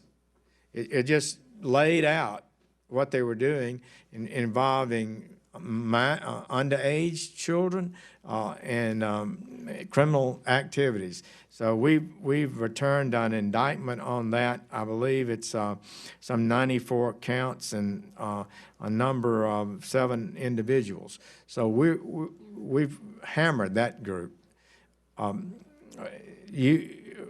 So we have some 290 positions working on this effort, and I'd be glad to answer any more questions on the details of it, either in writing, but we take it very seriously. The department made it a priority early on and in my tenure, and we're going to keep at it. I'd encourage you to expand the use of these task forces and that encourage cooperation between federal, state, and local authorities. They're very effective in combating human trafficking, and it illustrates also the value of good communication between local, state, and federal law enforcement officers. Let me also ask you, Mr. Attorney General, about the something Mr. Serrano had mentioned, and that is the terrible backlog of cases in the immigration courts. We note that you had hired 64 new immigration judges in fiscal year 17, but that was offset by retirements and separations. So your net increase was just 43, and the case backlog has continued to grow. In particular, we're concerned about the delay in hiring new immigration judges, and the committee has funded a significant increase in the number of judges to help reduce the backlog of immigration court cases. What are you doing to speed up the hiring of immigration judges, and when will we begin to see meaningful results from your efforts to speed up the processing of immigration cases? Thank you. It was taking way too long, as much as 2 years, to get a judge brought on board. We've completely reordered that without cutting the training period that undergo. So they get the same amount of training, but the process of starting and announcing and having this go on is way too long. We still are not as strong as I'd like us to be, but Mr. Chairman, I know it's a matter you've been concerned about, and we've made tremendous progress, and we're going to keep making more. That's a key for us. What specific steps are you able to take to help reduce the, speed up the processing of the cases and making sure, as Mr. Serrano said, that we protect everybody's due process rights? I know that Judge Moses, for example, has had great success at bringing in large number of defendants at a time and reading everybody their rights at the same time and processing them as a group. I mean, what can be done to speed up the processing while protecting everyone's due process rights? All kinds of policies and a lack of intensity of interest, in my view. Even under the existing policies, it shouldn't have taken as long as it was taking. So we've eliminating procedures that do not aid in the selection process, do not help us quickly find a qualified judge and be able to evaluate their capabilities and leadership and productivity. So we've made tremendous progress there. And now we know the number we've got to meet, that you've told us to meet, and we will continue to work to be even more expeditious. Thank you, Mr. Attorney General. Mr. Serrano. Mr. Chairman. Mr. Attorney General, for years, many have looked to the department as a resource of last resort in addressing serious civil rights challenges involving law enforcement. This includes many in my hometown of New York, where we're still seeking justice in the death of Eric Garner. Just last week, articles emerged that civil rights investigators at the department are recommending charges against the officer involved in Mr. Garner's death, but the top department officials were not sure about whether to proceed. Will the department move forward on charges against the officer at fault for Mr. Garner's death, as recommended by investigators, and have you been briefed on this case, and what are your thoughts? Thank you. We take these matters very seriously and have wrestled with quite a number of them. And I would just say that we intend to do the right thing as we're given the ability to decide on this matter. It's an ongoing, and I'm not able to comment on ongoing investigations. I understand. Let me just ask you a question, because I'm not a lawyer and I don't understand some of these things. So the investigators are members of the department who recommend to the higher-ups, if you will, that there should be a proceeding. Is that what's going on now? Without getting into in general, investigators investigate cases. They consult with the local prosecutors, state and federal, and decisions are made. Sometimes it can reach the level of main justice in Washington, and then whatever division, the criminal division, the civil rights division, evaluates the evidence and can make a recommendation also. Right. Thank you. Well, there are a lot of folks in New York and another place that would like to see some conclusion that speaks about justice, and you are the Justice Department, and I can tell you that at local, this is interesting, and I don't know if you know this, and if you probably do. Whenever there's a rally somewhere about justice, people don't denounce the Justice Department. They usually say, let's bring this to the Justice Department, because they feel they can get justice, they get fairness. And so keep that in mind with this and other issues, because your department is still seen as the place where folks at the local level, the have-nots in many cases, can have justice. That's Thank you for sharing that, and we value that. Thank you. Thank you. Let's talk about something doesn't get much publicity these days, the border wall. The issue of eminent domain is going to come into play. People are going to be, I guess, forced to sell land or give it up or so on. Some people, like myself, claim the wall may never get built because it would take a long, long time to resolve those cases. How do you see that picture? What does the department think will happen? Because I hear, and I'm not familiar with Texas, but I hear just along the Texas area alone, the wall would take so much land that is privately owned now, and we in this country try not to force people out of their places. Well, thank you. Of course, eminent domain is used by state, local governments for highways every day. This is, I believe, a critical matter of national security. We have certain properties on the border now, and that we may need more, but at this point, I don't believe there are any eminent domain cases that have been filed. So obviously, it's a possibility to protect the United States, and we certainly can't be prohibited from obtaining property at our border if it's necessary to defend the border. Okay. Very briefly, I have just a few seconds left here. The big issue on the census is the citizenship question. The big question is, why are we asking this time if a person is a citizen? And for me personally, I am a little troubled, a lot troubled, since I was born in a territory in Puerto Rico, that it also goes on, possibility exists, that it will go on to say, are you an American citizen? And then say, give you a choice, born in the United States. We thought it was all the United States. Then it says, born in Puerto Rico, Guam, the Virgin Islands, and so on. Why would you, first of all, why would you ask the question? And why would you separate the territories from the United States, if you will?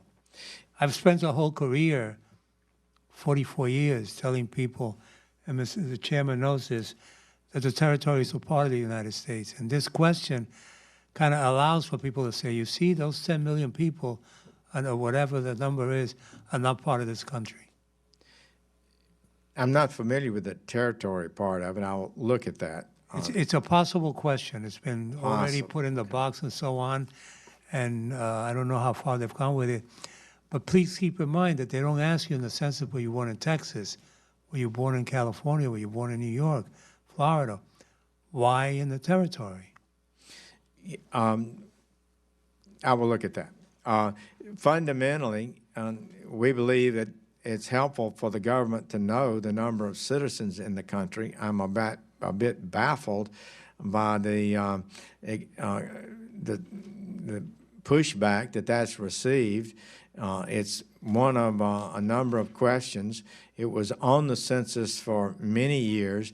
Then it's now on the survey census that's done periodically now, and not the 10-year census. So it will go back on that. Department of Commerce has put it on there. We're now, by the way, it's the last question on the list, I understand, but we're in litigation now. I'm not prepared to really discuss the details of it. Before we get started good, lawsuits have been filed, so we'll be going to court and defending the Department of Commerce. Mr. Chairman, just a question. Was it you or was it someone else in the department who said, if you don't fill that question out, you'll still be counted? Well, I think that's what the policy is on other questions that are not filled out. So I believe that would be so. And of course, you know that an answer on that question can't be used to prosecute you or anybody who's here unlawfully. And it's a statistical data informative question. But I do notice that if I suggested it because, as I understand it, you'll fill out a lot of questions before you get to this one. So if it scares somebody, they've already filled out most of it. That's the I don't see problem. any need for people to be concerned about it. Frankly, I think it's a perfectly normal thing to ask. And I'll close with this. That's the question that a lot of people in this climate we're living today, these last X amount of years, with the immigration issue and the DACA children and everything else that is happening around immigration, the question of are you a citizen scares a lot of people into not.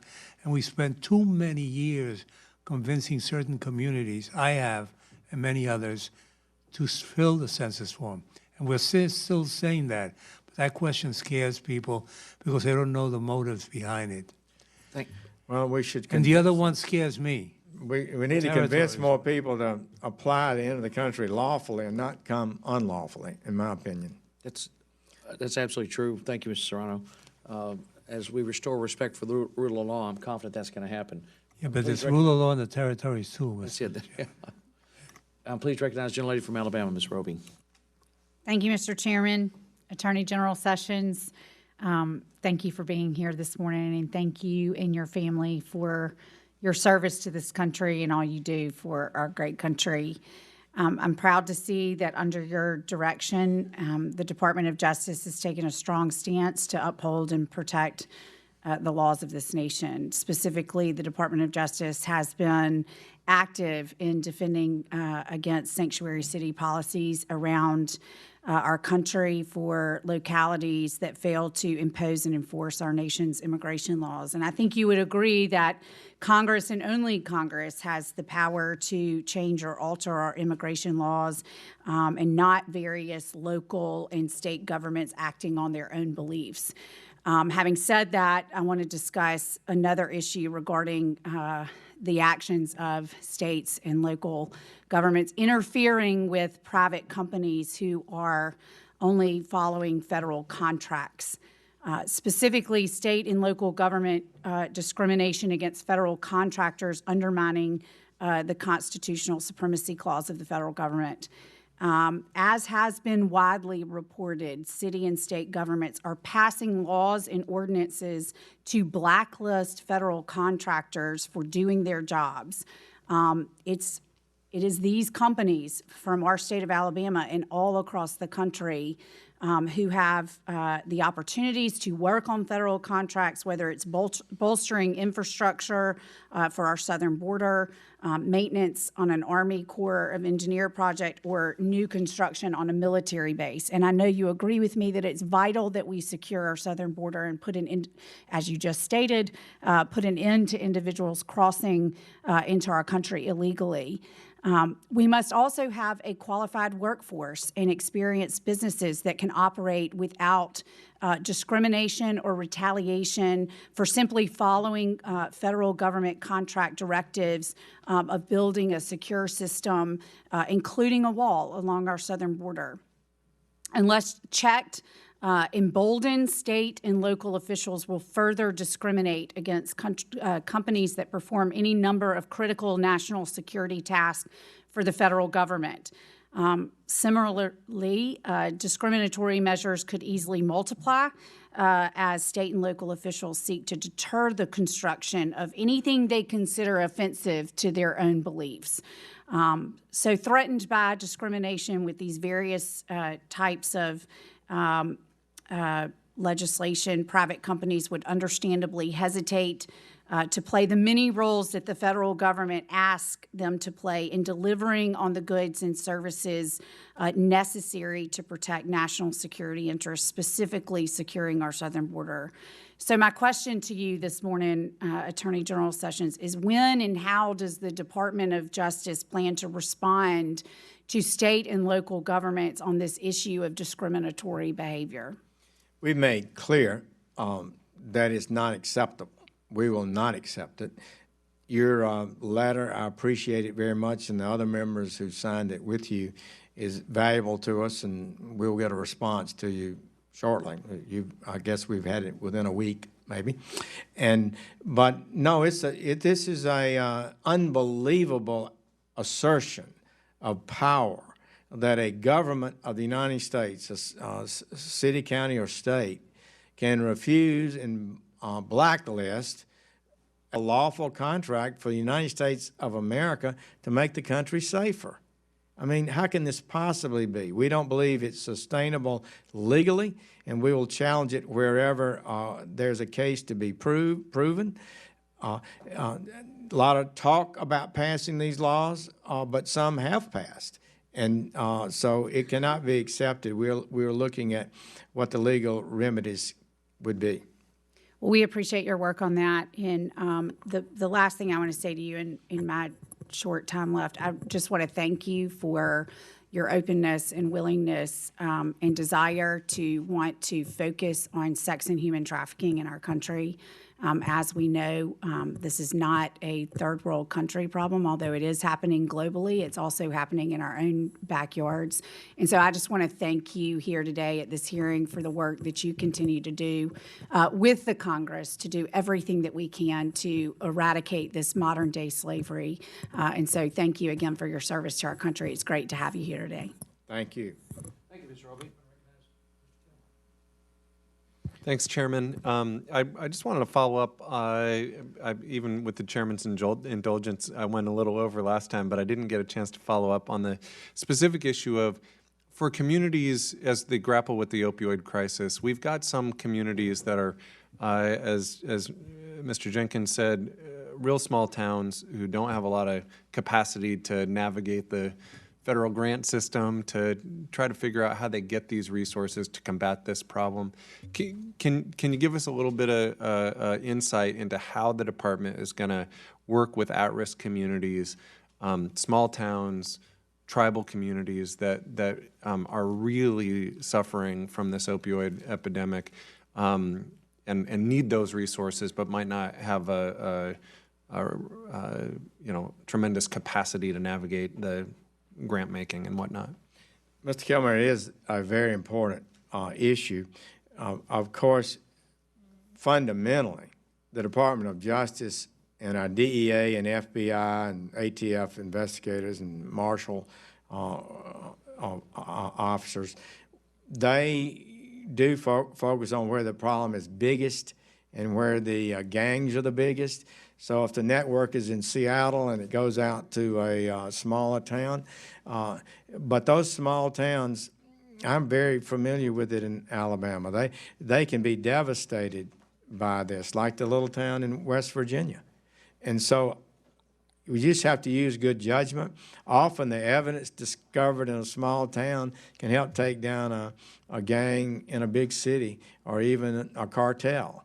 So the Project Safe Neighborhoods and our grant program that creates task forces does help meet that need. A small town could dedicate one of his officers to the task force, DEA's task force, which would deal with the whole region. They would have the intelligence and the information that could help them understand where the drugs are coming from that impact their community, and maybe even work out arrangements so that the whole team could focus on that group. It does work. It's part of the essential improvement in law enforcement we've seen over the last 2 or 3 decades. So it's no perfect solution, but that's the best answer I think I can give you. Well, I'm hoping maybe the committee can, put our heads together and think about how we can be a partner to the department. As you acknowledge, there are small towns that really need the attention too. Let me ask, with the time I've got left. Congress did something, I think, important and unique in passing bipartisan legislation focused on the issue of school violence. The Stop School Violence Act, which was a bill I was one of the lead sponsors of, was incorporated into the spending bill. I met with a lot of school kids. I've got little kids. When I drop them off at school, I want them to be excited about the day ahead, not fearful for their safety. What role do you see yourself and the DOJ playing in our national effort to make our schools and our communities safer, and what steps are you prepared to take to help prevent mass shootings? Thank you. We've altered our COPS grants to encourage the use of COP grant money for school resource officers. We've taken a number of other steps. We've tightened up our NICS system, where before you get a firearm, you have to check the computer system, but some cities aren't putting in information. The military was not doing so prior to the shooting in Texas, and now they are. Some are putting in the arrest, but not the final conviction, so you can't deny them a gun without that. So there are a lot of things we've done there. But I would say to you, the most difficult thing, and when you talk to law enforcement officers about it, and I have, it comes back to this situation. Some people are mentally ill and dangerous. And if they go to juvenile court, often those records are kept secret in the juvenile court. If they're taken to a mental health hospital, the regulations keep the doctors from telling anybody. If they're found even adjudicated mentally defective or needing some short-term incarceration or detention, I guess is the better word, then that is often held close. The schools feel like they can't talk about their students to the police, even if they have concerns. And the school resource officers also feel some constrictions on them. Resource officers in schools tend to break that down, but there are silos out there that if we put this information all together, we could say this young person is really troubled. They are really dangerous. And somehow we need to intervene. And you talk to law enforcement and mental health professionals, school people, I think that's one of the things they'd like to see us do. And they're afraid to be sued if they make a mistake, and they develop policies that don't share information. So if we could make a breakthrough there, it might be really important. Thank you. Thank you, Mr. Attorney General. Thanks, Chairman. Mr. Jenkins. Thank you very much. Mr. Attorney General, there has been a considerable amount of attention paid to the question of a second special counsel relating to everything from the Hillary Clinton email scandal to FISA abuse and so many issues. I'm referencing in particular your letter of March 29th to Chairman Grassley, Goodlatte, and Gowdy. And I want to say I could not agree with you more on the sentence on the first page that reads, "It is important that Congress and the American people have confidence in the Department of Justice." My concern, however, is while we share the same goal, the question is, do we have the same path to get to that goal? As a representative of the people of West Virginia, to be able to be here 20 feet from you, I feel like I'm compelled to just raise, and I know you can't talk much about it because of the ongoing investigation, but West Virginians are frustrated. They're proud of this president. They see what has happened and the evidence about Uranium One. They see the evidence and are concerned about FISA warrant abuses. They see what's happening and frustrated about raids on lawyers' offices. They are frustrated and see the evidence of top FBI officials involved with the Clinton email scandal. They're concerned and frustrated about officials, FBI, having communication with foreign agents, former foreign agents. And we are frustrated that we have had a special counsel in Mueller investigating supposed collusion for over a year with not a scintilla of evidence of collusion between the Trump campaign and Russia. And you came to the conclusion that a special counsel was not warranted. But you set forth here when a special counsel should be established, and it says in extraordinary circumstances. Again, I know you can't comment much, but I just wanted to share with you the deep-seated frustrations, concern about what the people of my district, of my state, see that occurred, that happened.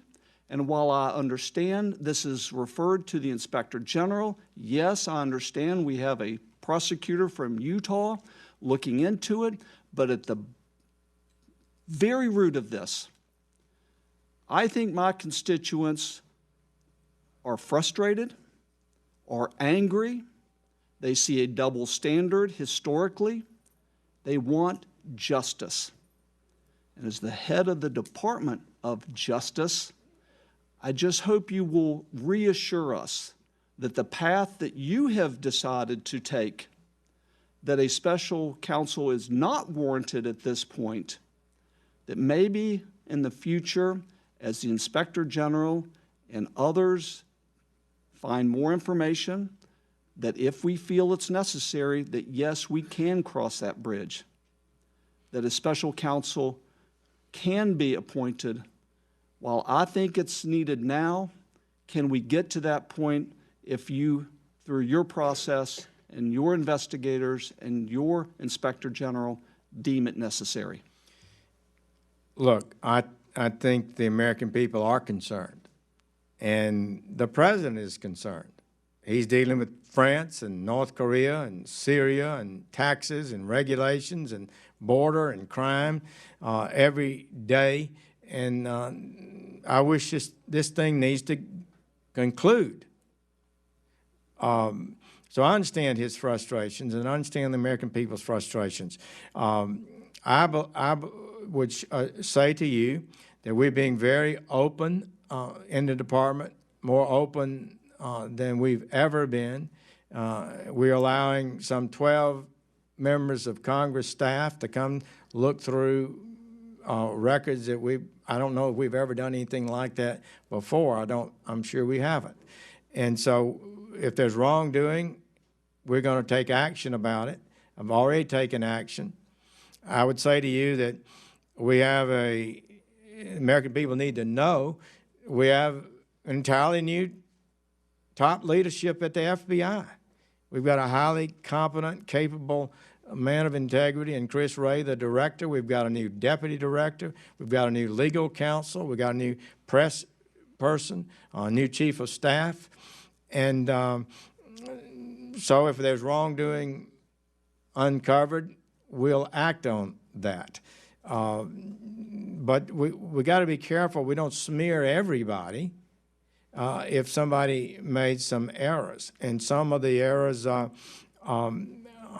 could be disciplinary matters rather than prosecutorial matters. But I would just say to you, we're determined to be disciplined, stay within our classical procedures and rules. I do not think we need to willy-nilly appoint special counsels. And as we can see, it can really take on a life of its own. So I think that we're going to evaluate it. The facts as they go forward. The Inspector General will have a report before long, a few weeks maybe, and we will we'll do our duty at the Department of Justice to ensure that justice is done as the Lord gives me the ability to do so. Thank you.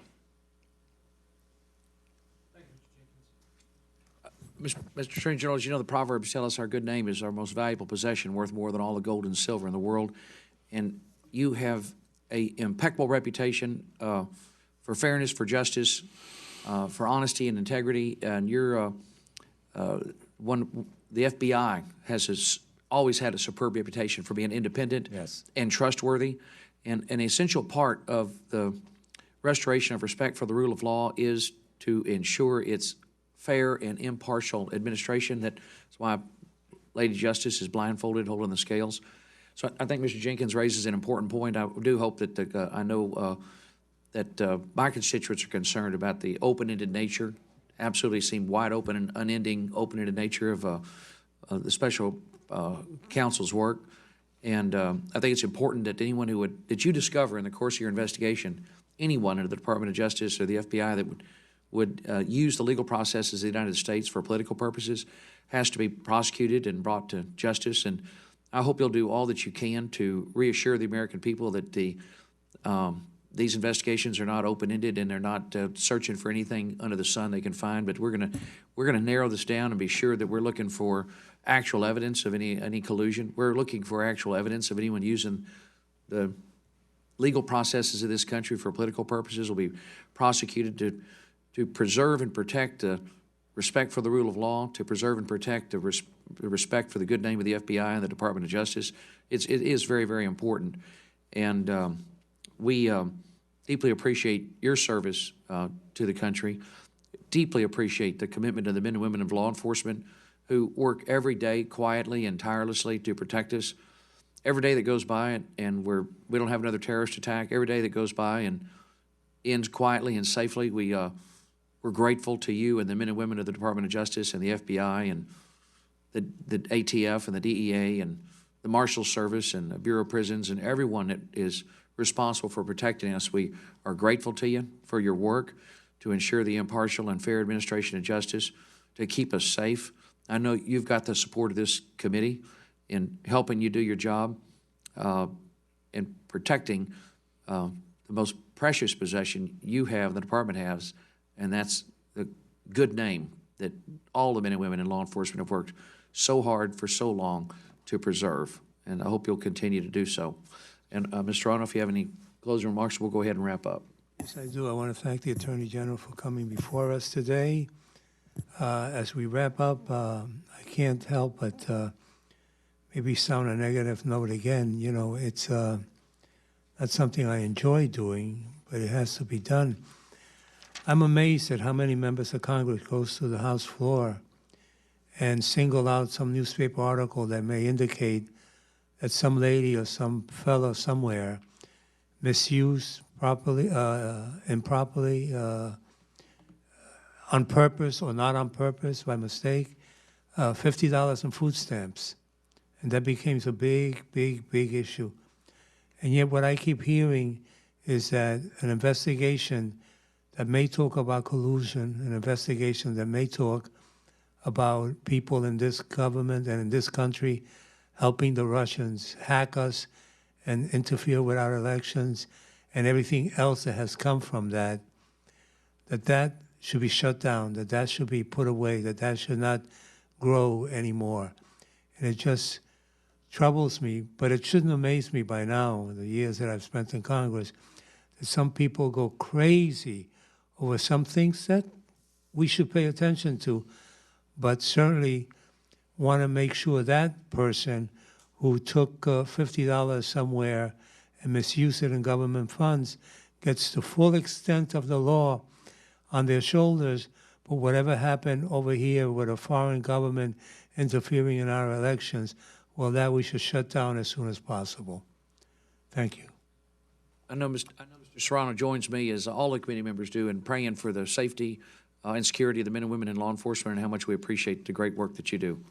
Thank you. Mr. Chairman, I would just note, I think when I said that the BOP has the same staff today as in 2009, when they had 20,000 more inmates than today, I inadvertently said fewer inmates. So we actually had 20,000 more inmates in 2009 than we have today. Thank you all for your support. I really do feel it. I think our men and women in law enforcement know that Congress has been supportive, and we will do our best to use the resources you give us wisely, and we recognize that we have to account to you for the wise utilization of those resources. Thank you, Mr. Attorney General, for your service to the country, and the hearing is adjourned. Thank you.